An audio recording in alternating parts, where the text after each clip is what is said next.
Assalamualaikum to Dr. Azmahani. My name is Muhammad Fuad bin Osman. Today I would like to present individual presentation to COVID-19 agriculture industry.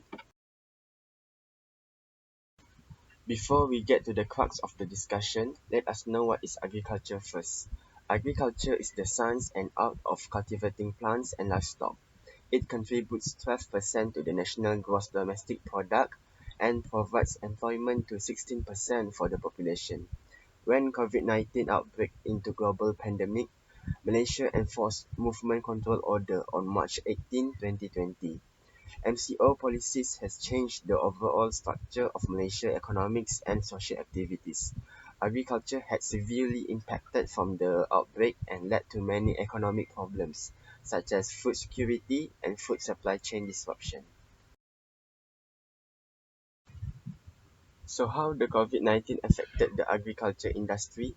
When government announced the MCO, it has slowed down the supply chain between farmers, logistic and domestic market. Less production is expected because road closures and restrictions on transport has slowed down agriculture services and prevented farmers, especially smallholders, from selling their products or buying inputs. This resulting in loss of production and loss of income. Logistics such as farm product distribution and truck drivers are also disrupted. Moreover, Malaysia agriculture sector heavily depend on foreign labor. Restriction on the movement of people impact foreign workers and result in a shortage of labours on farms.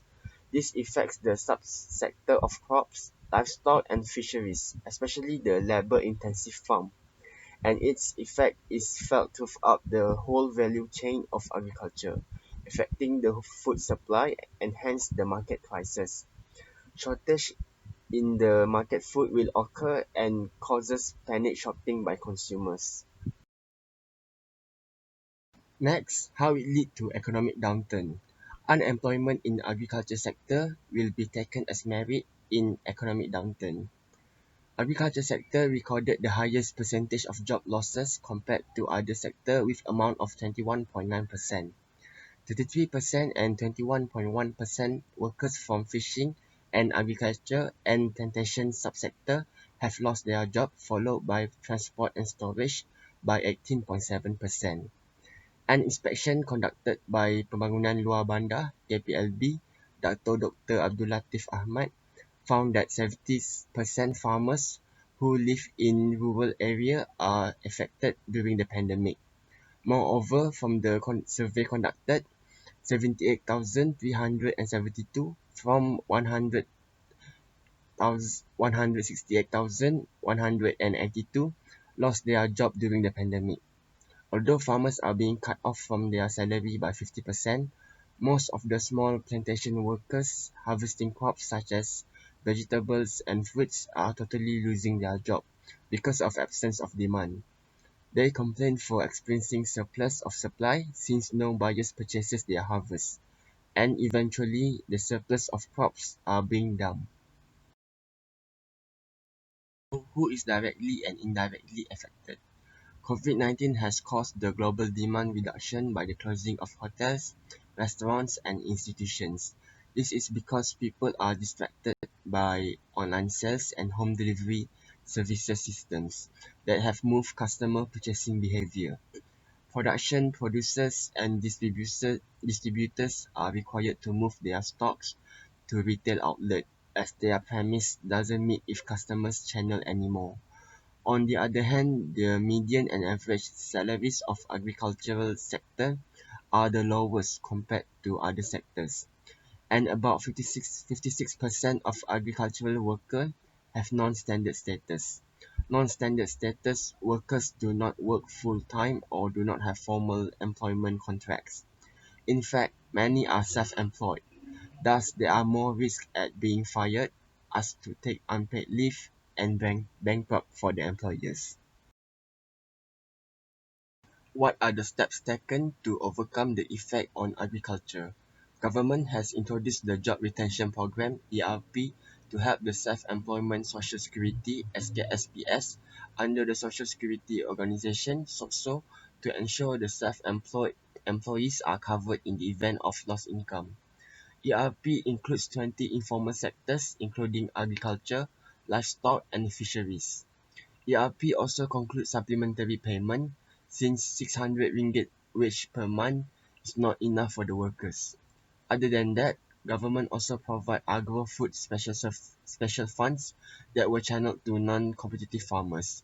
It is to harness the potential of productive farmers in order to increase the domestic food supply. This is the recommendation that Malaysia should have taken as a mean to tackle COVID-19 issue, which is interest-free loan. Malaysia government should launch interest-free loans to farmers, breeders, fishermen, and agricultural small and medium enterprises that face cash flow problems. Loan-free interest can be used for consumption and income-generating investment. For example, in Canada, farmers can borrow the first $100,000 without interest from a program known as Advanced Payment Programs (APP). Extra lending is also subject to low interest rates. All in all, COVID-19 has become current 2020 worst pandemic that has written in the history. Not only this virus has seized away lives, but it also has reconstruct all the social norms, trend, daily activities, business operations, and policy changes. This has altered a significant of paradigm shifts to all sectors such as services, transportation, factories, and agriculture. Agriculture has received severe damages due to the pandemic. Supply chain disruption is one of the major impact on the agricultural industry. This has led to employers to lose their job. Reduction of workers also lead to closing of business, reduction of production in the food market, and changing the consumer pattern overall.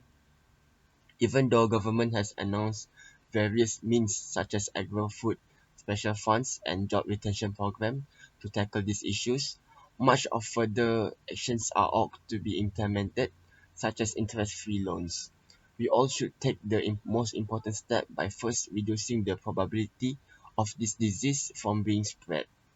Obey all the instructions that have been made so that this pandemic will soon end and all of our agricultural activities can return to normal. So that's all for my presentation.